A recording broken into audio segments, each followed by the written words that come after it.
আজকে আপনাদেরকে আমি ইনশর্টে একটা ছোট্ট ভুলের কথা বলবো। যেহেতু আমি নতুন ভিডিও আপলোড করতেছি, তো অনেক রকমের ভুলের মুখোমুখি হতে হবে।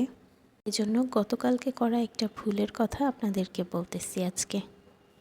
তো কয়েকদিন আগে আমি চিন্তা করেছিলাম প্রতিদিন একটা করে শর্ট ভিডিও আপলোড করব। গতকাল ভিডিও আপলোড করার জন্য আমি এডিট করেছিলাম। ইনশর্টে ভিডিওটা এডিট করছিলাম এবং রেখে দিয়েছিলাম যে পরবর্তীতে ভয়েস রেকর্ড দিব।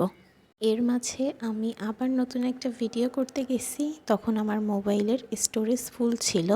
আর স্টোরেজ ফুল থাকার কারণে অনেকগুলো ভিডিও আমি গ্যালারি থেকে ডিলিট করে দিয়েছিলাম। আর গতকাল যে ইনশর্টে ভিডিওগুলো এডিট করছিলাম ওগুলোও ডিলিট করছিলাম।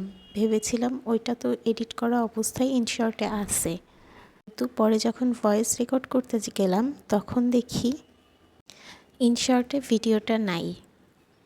এর কারণ হচ্ছে ভিডিও এডিট করার পর ইনশর্টে গ্যালারি থেকে যদি ভিডিও ডিলিট করে দেওয়া হয় তাহলে ইনশর্টের এডিট করা ভিডিও থাকে না, যদি ওটা এক্সপোর্ট না করা থাকে।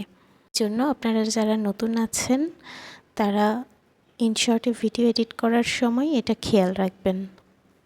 আর আমার ভিডিওটা আপনাদের সামনে পড়ে থাকলে এবং আপনারা দেখে থাকলে প্লিজ একটা লাইক করবেন, কমেন্ট করবেন এবং চ্যানেলটা সাবস্ক্রাইব করবেন। ধন্যবাদ। আল্লাহ হাফেজ।